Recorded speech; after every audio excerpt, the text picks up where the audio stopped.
I see people are already starting to log in, so that's exciting. We are live on LinkedIn. Super excited for this chat today. So I know we're kind of going to cover product-led growth strategy for enterprise organizations.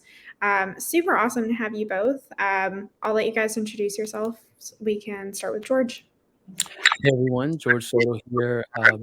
I am Director of Community and Partnerships here at Reprise. Super excited. We've been on the product-led growth sort of, I don't want to say bandwagon because that sort of seems negative, but this movement, the last few years, we sort of have an angle to it. And Alexa, it's good to see you. I know this is not our first rodeo together. Yeah, thank you so much for having me, Adriana, and it's so good to see you, George. My name is Alexa. I'm the co-founder and CEO of Pocus, and we are a product-led sales platform.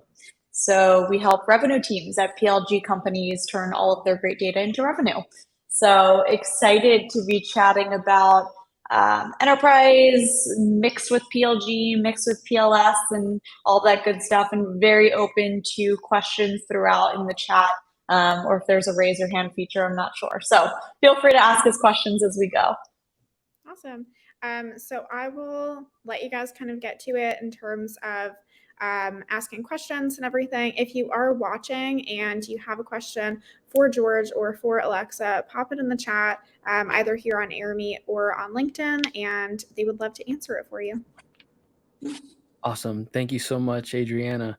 Alexa, it's good again. Good to connect again on this topic. Yeah. Real quick, just for the folks out there, and I guess because I'm sort of moderating, it's not too biased here. But why don't you tell folks a little bit about Pocus and what is PLS, right? I think that's so specific to the enterprise, right? I think it's a requirement. Yep. Totally. I love it. That's actually where I was hoping you would start because I think there's a lot of buzzwords. Like you said, there's been a bandwagon with a lot of different three-letter acronyms. So I'll start with kind of what is PLG in my mind, what is PLS, and then we can talk about what is Pocus. So PLG at its simplest term in my mind is the product itself is used to drive customer acquisition and retention and expansion. And you think about all of those companies like Slack and Notion and Zoom, where you sign up for the product and you get to value. Where PLS comes in is when you have this strong self-serve motion or lots of users on the product, and those users are what's driving revenue. So you get to pluck from those existing users of your product so far to then drive revenue such as conversion and cross-sell and expansion.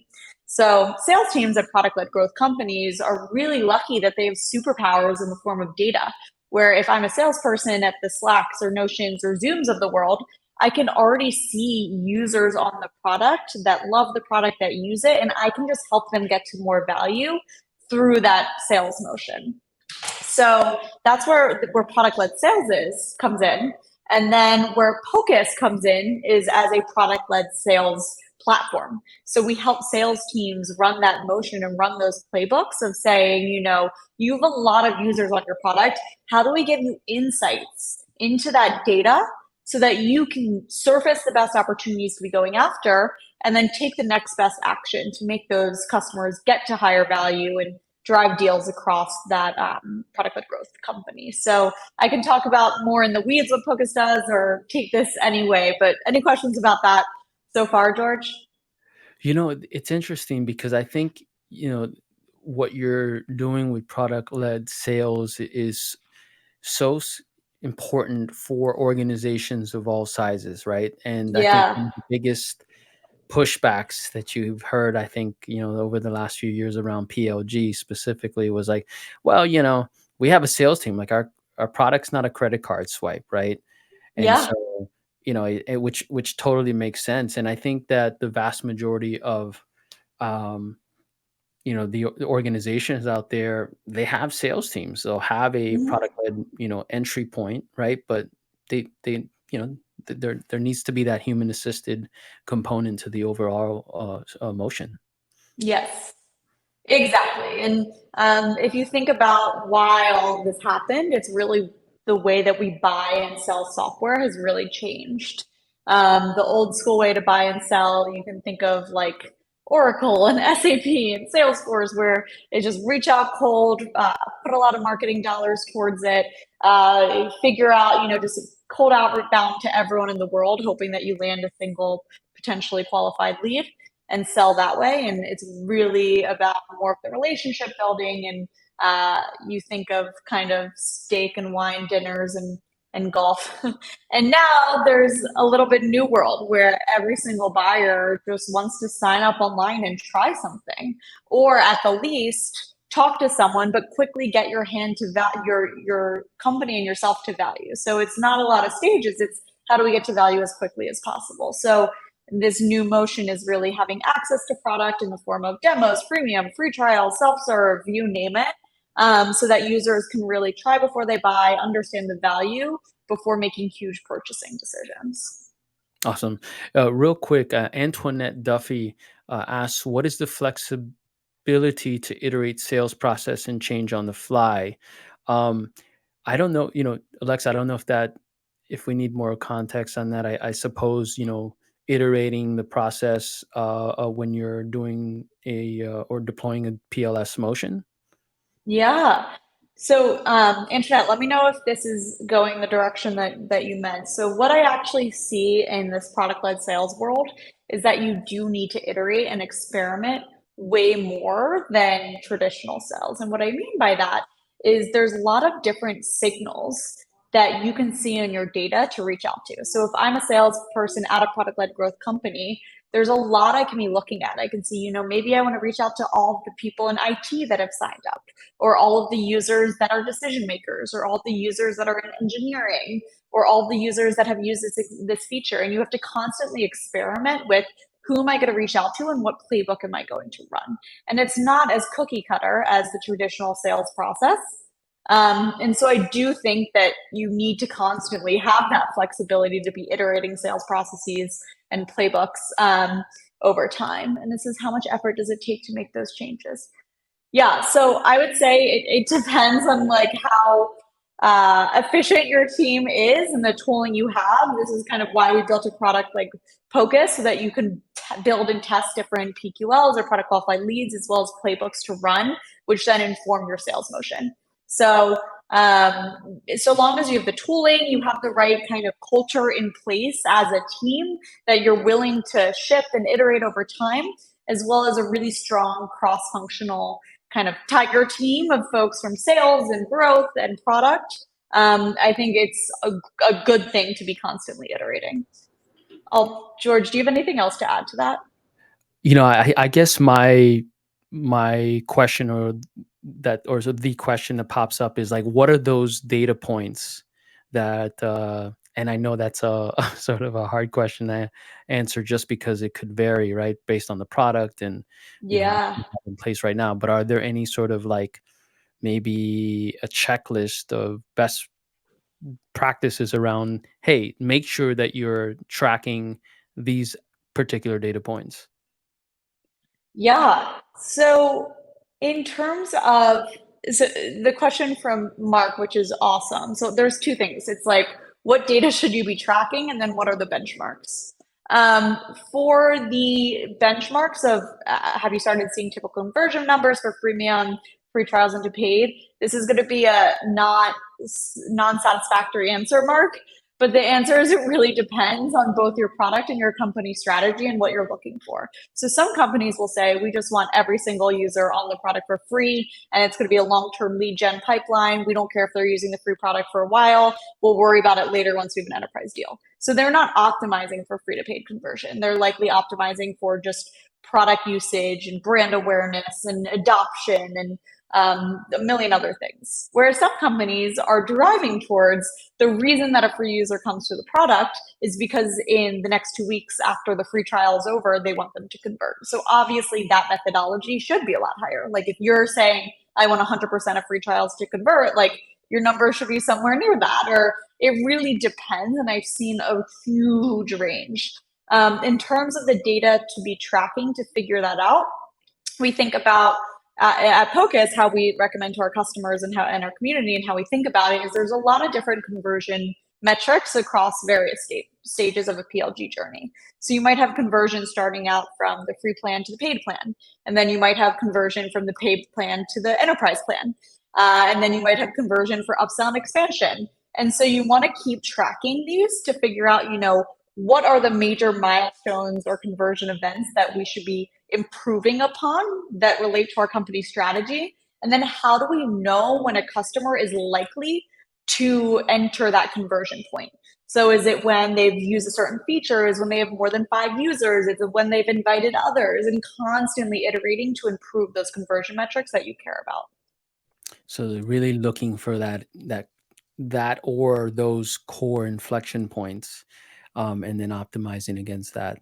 That reminds me of something that the early head of business at Asana told me many Mm-hmm. years ago, Kenny, and Yeah. I was having lunch with Kenny, and this was what year was this? 2013 or something like that. In any case, and he said, you know what we realized was that our like sort of influencer internally was or champion was the individual who invited the most colleagues to the Asana board, right? And we knew at that point that we could reach out to that individual and that they were again already sort of a champion in. And this is kind of a departure in a way, right, from the budget holder, right, in a title Yeah. based kind of model, right, where it's like, no, it's actually this activity base, and that person might have the right title, quote unquote, the right title, but maybe not, right? Maybe that individual is the individual that you then use as a salesperson to then navigate the organization, right, and start to understand it a little more. So that's what comes to mind when you mention that sort of that core or super important data to Yeah.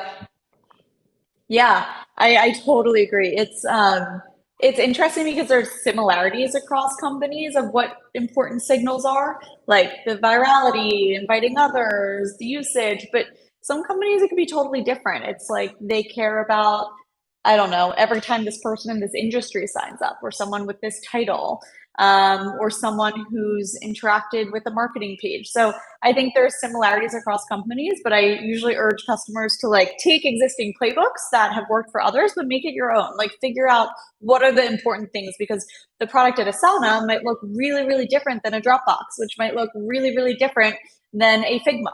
And so you need to figure out what those metrics are. Awesome. Well, let's talk a little bit about the enterprise specifically. You hear it all the time. I mentioned earlier, oh, our product is not a credit card swipe. It's too complex. It's not something that can be product led. So if you had to answer the why, maybe start off with the why and the how, following up, the enterprise should consider a product led motion. What would you tell those folks, that CRO out there? That's really kind of wrestling with this, and they're getting messages from the board saying, you got to go PLG or figure this out. Yeah, totally. So first, maybe let's talk about why they should go PLG and PLS, and then let's talk about why I think it's kind of a myth that they can't have both. So why PLG? Why PLS? In the simplest form, it's buyers prefer it. They want to try before they buy. Sellers prefer it. Sellers at your company are going to want to reach out to people that have already tried and used your product or have heard of it. And execs do prefer it because it's a lower cost to acquire new customers from an existing fan base rather than going out cold. And also other reasons are that when you have the mix of the product-led growth model with enterprise sales motion, you can have benefits such as demanding higher contract sizes because you get a human involved. You can pull forward revenue that might have, it might have been a 6-month sales cycle, but with a human, you can lower that to 3 and accelerate that sales cycle. So there's obvious benefits to having both in terms of kind of what buyers and sellers like, but also execs at an organization. And the reason that I think this is kind of a myth, I think that what happens is that PLG companies get to a point where they want to lean more into enterprise, which is great. Like that just means that they're maturing. And you need to have both and two really strong motions. And so how I think about that is almost using PLG as a lead generation or pipeline for enterprise businesses. And so what that looks like, if I'm at Airtable, and I know Airtable is leaning a lot into enterprise right now, there's tons of and I'm trying to sell into Apple, for example, there's going to be tons of users on Apple, at Apple on Airtable already. And so what I can then do is consolidate all the users that are already on Airtable and then bring it to the decision maker there and run an enterprise deal.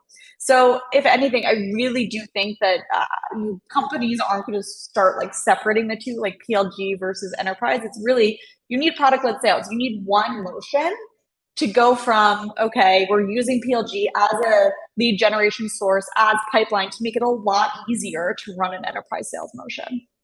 That reminds me of a webinar that I was on with one of the SVPs of sales at Pendo, and they didn't separate it, right? It was they had this sort of this graph on the screen, and I remember it was the product they actually had, and there was a question here by Jillian. I hope I'm pronouncing that right, which I'll get to in a second, my opinion. But it was interesting. Like, one of the sort of entry points into their funnel was the free product, right? And then that ended up forking out to the specific market tier, right? And then another one was the product demo that they had. Another one was inbound forms, right? So they really looked at it as not this separate thing that lived in a silo, because I don't think that really works. Well, I got to take that back, because there's probably folks out there that have some version. But when we're talking about some, generally speaking, I think that the best way to approach it is as, hey, this is the entry point into our funnel, and this is on par with outbound, right? This is on par I with agree. inbound forms, that sort of stuff, right? Yep. Go ahead. No, go ahead. I was gonna say, if you are operating with PLG and enterprise as two separate motions, there's so much low hanging fruit you're missing, in my opinion. You really need to connect those two motions to realize the benefit. I also think that a misconception is that product led sales is only used for converting from free to paid. I think if you are consistently taking that product led sales approach, to say, I'm going to analyze product usage data to inform cross-sell opportunities, to inform upsell, expansion, even churn prevention, you are coming from a much stronger position of data and information around product usage versus just going up to an existing customer saying, hey, how do you like the product? Do you want to upgrade? So I think it really is kind of a way of operating product-led sales that you can expand beyond just the first enterprise purchase through going from maybe the first land all the way through multiple expansions. So I do think, all of that to summarize, one, making sure that you have the PLG and enterprise motions very connected and working really well together. And then two, keeping that product-led sales mindset all the way through the first purchase to multiple expansions in the long term. There's another example that comes to mind. When I worked at Twitter, I remember, I don't know if folks remember Yesware, one of those early outreach sales loft type tools. And I remember I happened to know the CEO quite well at that time.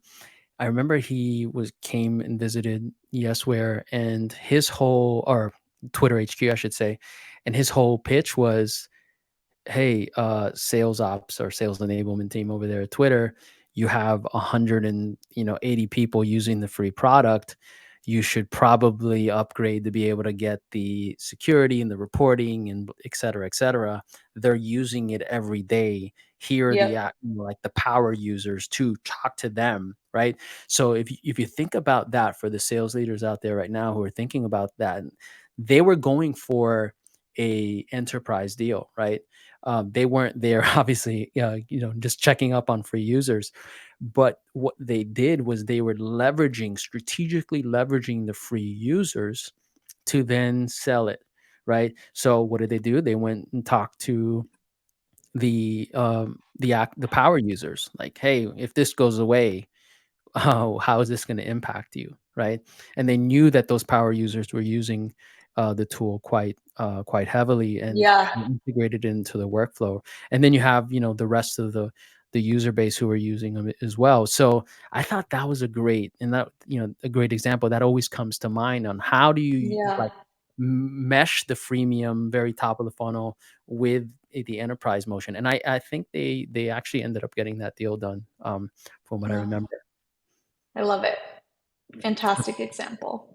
Right. All right. Real quick, Jillian Hood. I'll get to your question here. So, Jillian asked a question for myself. So far, we've been talking about metrics for free trial and premium or freemium. Is there a difference in approach or considerations when prospects are interacting with a demo? So, I couple of things. This is my opinion. I think that the there isn't a difference in approach in terms of like there are certain actions that a prospect is going to use inside a product experience. Now that product experience might be the free trial or the freemium version of your product. And if they do certain things like we talked about earlier, like invite colleagues to the instance or to the account or the whatever the functionality is, and we know that then anytime that happens, conversion rates go through the roof. And we want to have that baseline sort of tracking in place to start to understand that. So if you think about, well, what's the MVP? Let me not over engineer. Let me select a couple of these activities, user activities, to start to track. That is an example of the interaction that drives success.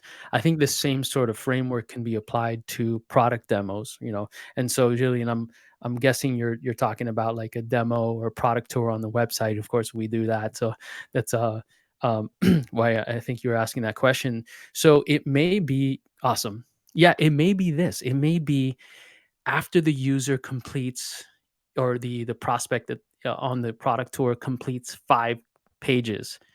We know that if they do that, that the conversion rate goes through the roof, right? We know that on page 4, if they click on the let's say there's a CTA, because you can have, generally in these types of experiences, you can have like pop-ups and stuff like that, right?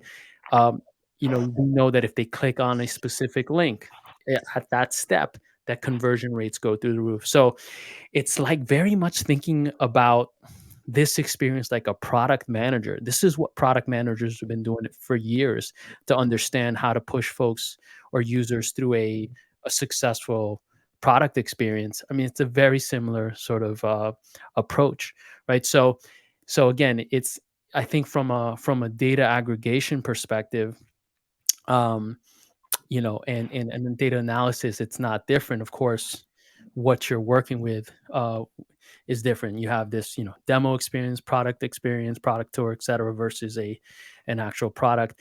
And the free trial might be that they continue to use that product, right?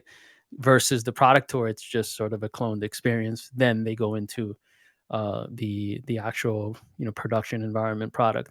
So from that perspective, that's sort of like I think the considerations to think about. There's another model too where you can hybrid these things, right? So imagine a world where you have a free trial, um, or a freemium product, and then you go into a demo experience, or vice versa, right? You have a fully baked product tour experience, and then it's like there's a CTA in there. Want to now try the free trial or the free product?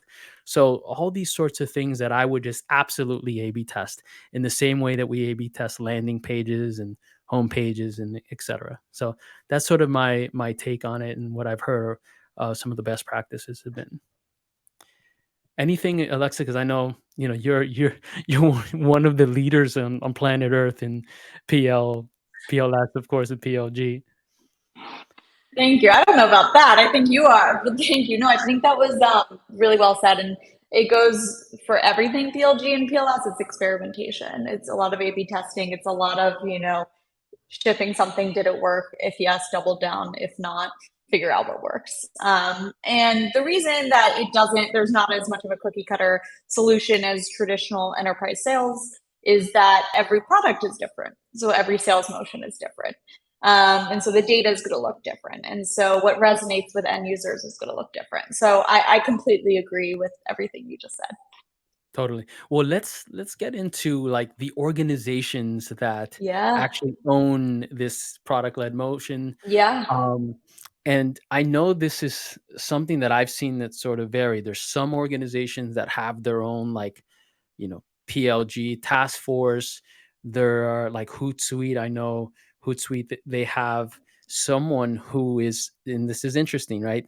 Someone who's the director of product in like inside the growth team, so on the marketing team here.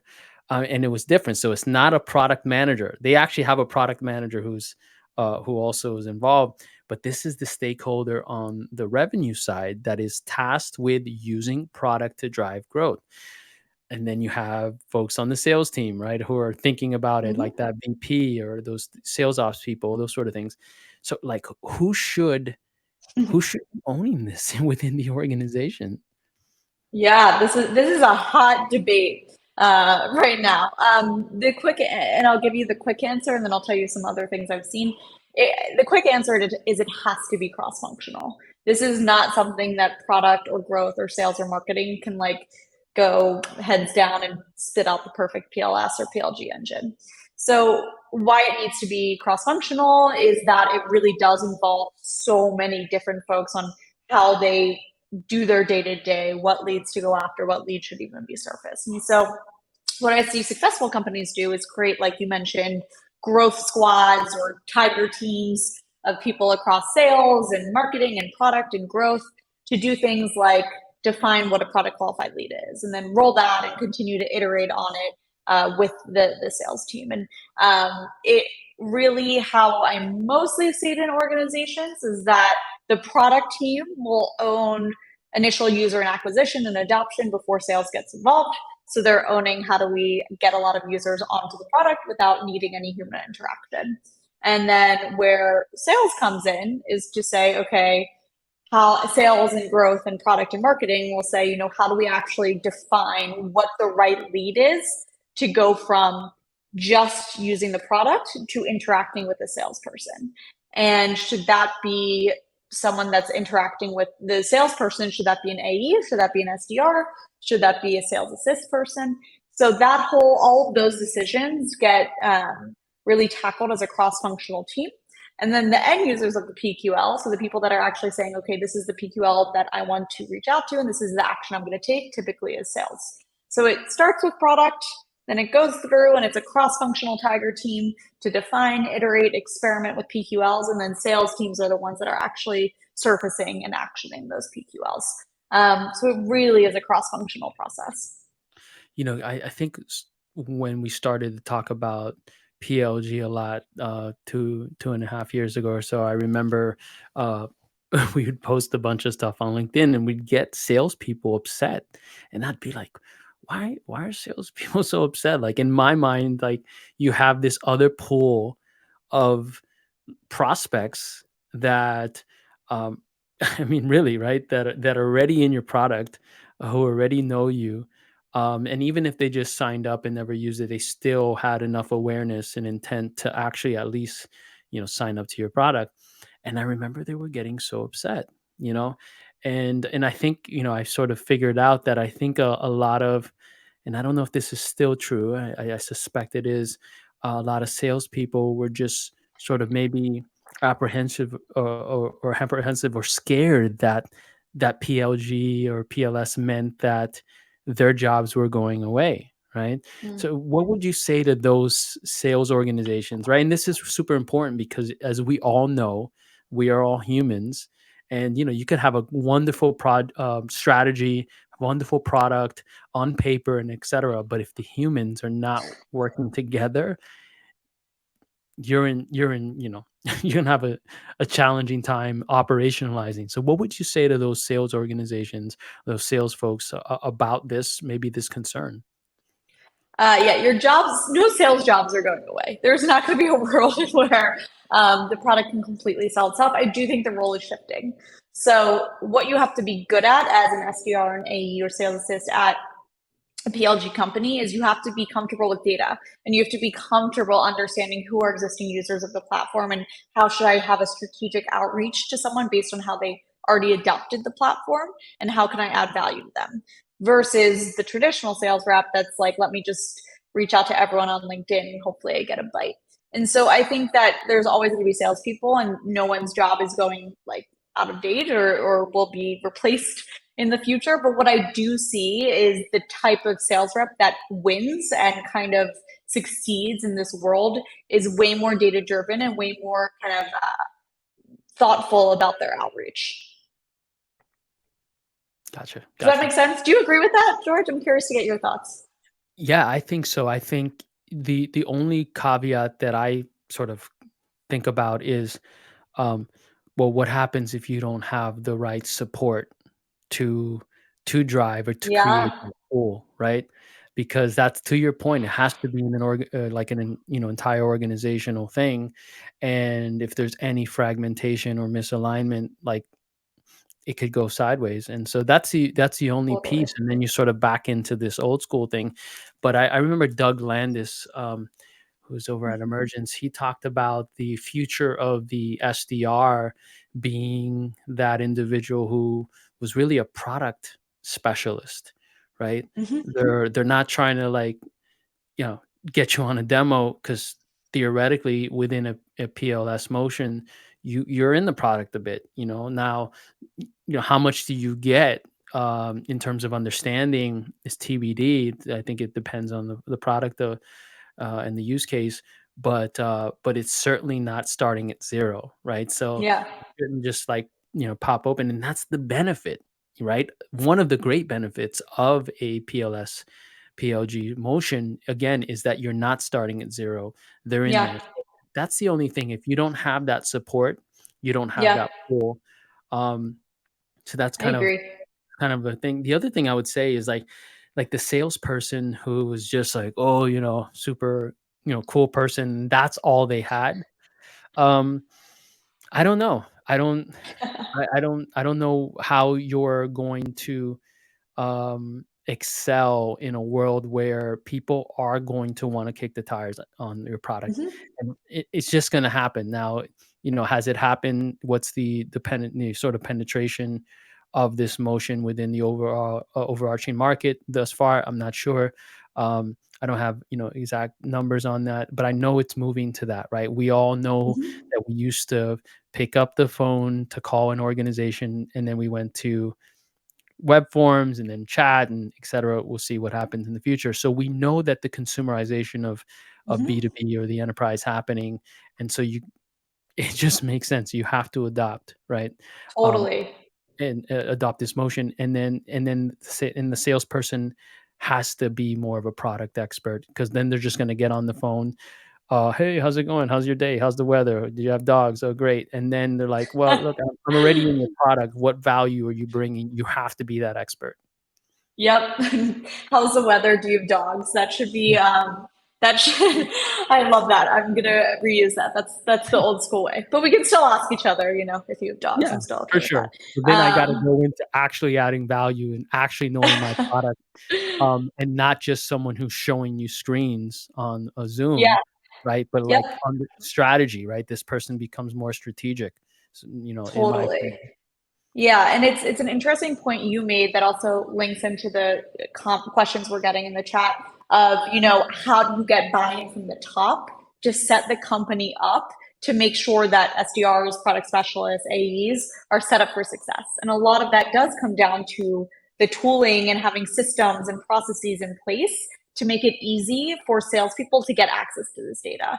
And so, Claire, your point of, systems for sales teams, they feel completely separate, which is to everyone's detriment. That's exactly where Pocus. That's what I saw being in sales ops, and that's why I started Pocus. Because what happens in product-led growth companies, a lot of that great data that you need around product usage is living in a data warehouse. So you can think about Snowflake, and maybe you have a tool like Looker or a BI tool that sits on top of that. But then all the data around sales is sitting in a CRM, like Salesforce and HubSpot. And so you have two very disjointed data sets that sales needs access to, and they're hard to speak to each other. And so that's why we built Focus, to bring those two data sets into one.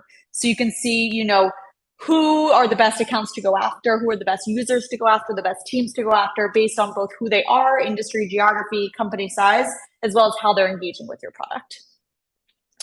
The next question. Oh, go ahead, George. There was a question from Sumaya Noor. Oh. What are some of the challenges which both of you have observed or experienced in implementing PLG from a B2B to C enterprise product? I don't have any firsthand knowledge there, but I don't know if, Alexa, if you have any insight around that. Yeah, I actually think the B2B2C probably has a similar motion to B2C2B, which is really a lot of the PLG companies. So I would assume that all of the challenges are pretty similar, in the sense of, how do you make sure that you're experimenting fast enough? How do you make sure you have the systems in place? How do you level up your sales team to make sure they can be data driven? And yeah, I don't have a great answer there, but if you want to add more specifics about the company you're referring to, we can double click into that. Awesome. So, question from LinkedIn chat. I am part of a large enterprise group that sells commodities, and we are currently interviewing several CRMs for about 200 users. Some of the greatest sales gaps we have identified is lack of communication from. Dun dun dun. Looks like, maybe Thomas, if or Adriana, if there's more context there, we're happy to jump on there. Okay, great. Thank you. You're very welcome, Sumaya. Oh, here we go. Okay. Some of the greatest gaps we have identified is lack of communication from sales reps to buyer when trial expires. Okay, 99% of the time it's just an automated email. How would you suggest to improve this CTA? Got it. Okay, great. Yep, this is a common one. So this is what I would. Sorry, George, do you want to kick it off, or should I? No. I mean, this is what you're dealing with every day. So, So yeah, this is an example of what we talked about before, around how do you build playbooks to make sure that you're hitting conversion metrics that you want. So what I'm hearing here is that you have lack of communication when a trial expires. And when a trial expires, all you're getting is an email message. But there might be scenarios where you need to proactively insert a human rep to reach out if it's a high priority account. Maybe they didn't get to their aha moment in the trial. Maybe they have been really active, but they didn't swipe their credit card to go to the next stage. And so this is where you need to have product signals reaching out to sales teams, not just triggering off an automated email sequence. It doesn't have to be everyone on a trial, but find those that it makes sense to reach out to, because maybe there is a really good opportunity for a huge enterprise deal. Or maybe because you think someone didn't get all the value they can out of the product and there's potential churn risk. So this is where I would set up playbooks based on product signals to say, every time someone is in the last 5 days of their trial, I want to be alerted when they invite 3 other people, when usage spikes, when this type of persona signs up, when usage declines, and so that you can take the proper action that it was required, more than just an email sequence. I remember when I worked at this startup many years ago. Wow, it's 10 years. Gosh, I just remembered it's 2023. So yeah, it's been 10 years since we sold that business. In any case, I remember we had essentially a product-led motion where we had an open source SDK that mobile developers would download, install, use for free completely, right? And so we had all these signups, and what we did was we started to look at other attributes that would suggest qualification. And so, without getting too deep into it, we were dealing with mobile apps, right? And so we were an ad server, and so we wanted to know which mobile apps had the highest volume of impressions. Now, you couldn't know that unless unless you like directly, because that's all first party data behind the the firewall, right? So we had to look at other what are some other attributes, and so we started to look at like number of reviews that an application had. So we'd say, okay, this user signed up, installed our SDK. Let's now go to the App Store. We had some tools to do that and see, did they have a certain number of reviews, and then what was the delta, right, of around growth.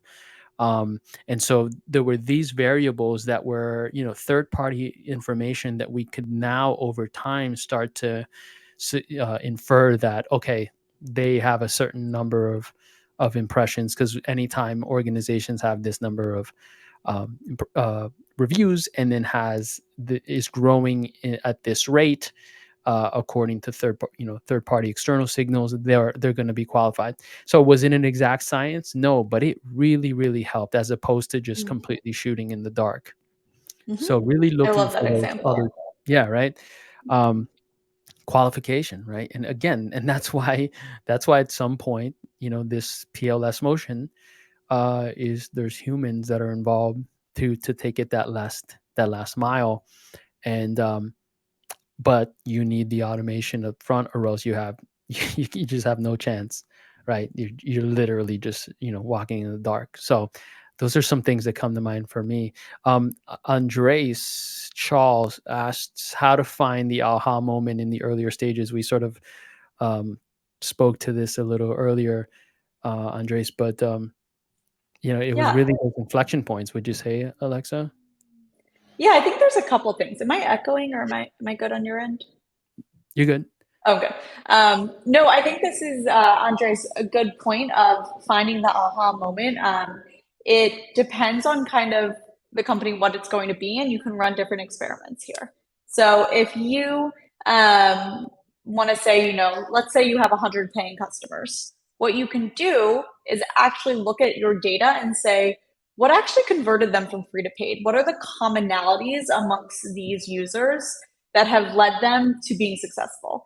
What you can also do is actually like conduct customer interviews to say, when was it for you that you felt like you had the aha moment in our product? You can also look in your product to see not just the conversion from free to paid, but you can see when was the moment where usage spiked, was which feature did they click on, which activity did they take.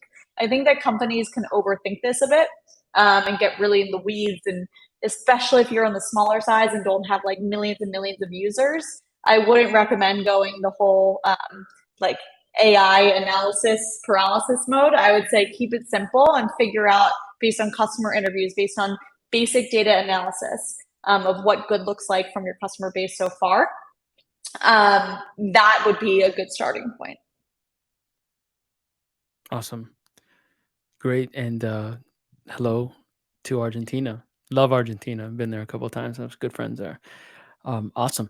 Well, why don't we get into? I know we have a couple minutes left here, and a couple other things we wanted to cover. Why don't we get into PQLs? And Yeah. this is so important, right? Because it's sort of, I think, lends itself well with what we've been talking about. Once we start to understand the data, understand these early aha moments that users are having, these sort of things, and how do you what is a PQL, and how do you start to formulate it, and what do you do with that information?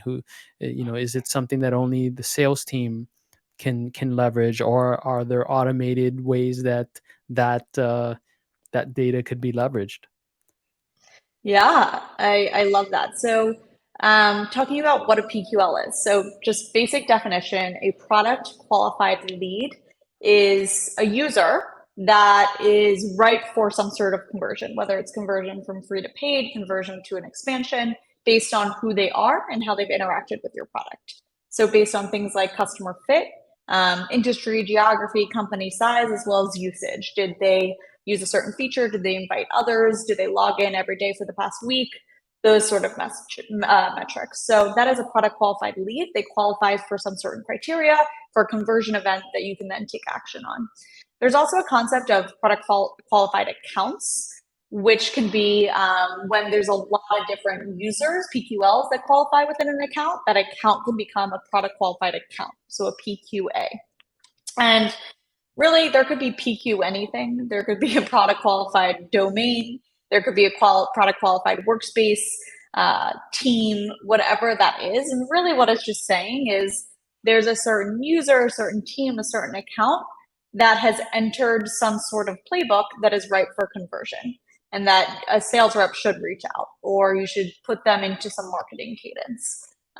So you'll have lots of different PQLs and PQAs in organizations. I actually think a big myth is when organizations will come to me and say, or companies will come to me and say, we want to define our PQL. I'm like, okay, your PQL from self-serve to paid, or your PQL for enterprise consolidation, and your PQL at the user level, or the PQA at the account level. So it's really just a bunch of metrics or signals to help you inform who to reach out to and what actions to take.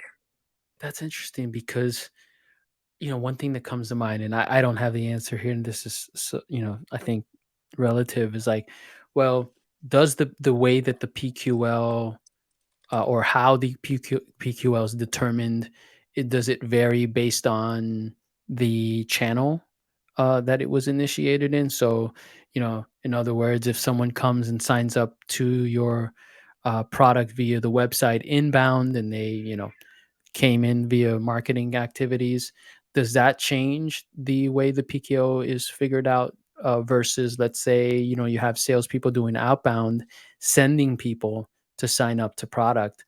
There's so I don't know if you've seen any sort of variances there.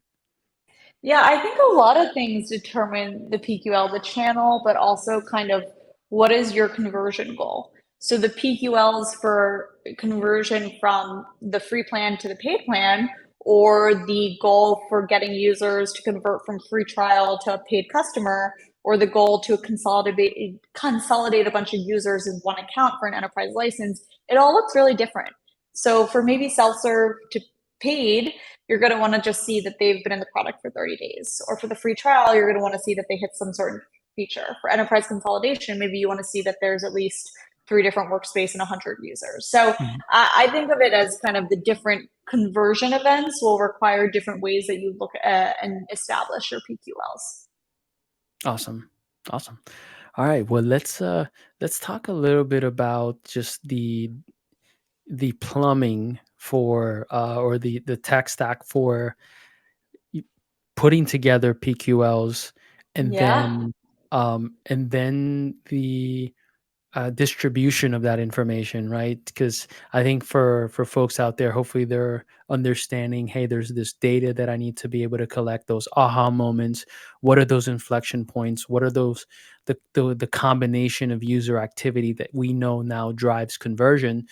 Once we've sort of aggregated that information and we have a decent understanding of that, even though it could vary over time, what is the tech stack or those sets of tools that folks should really start to think about?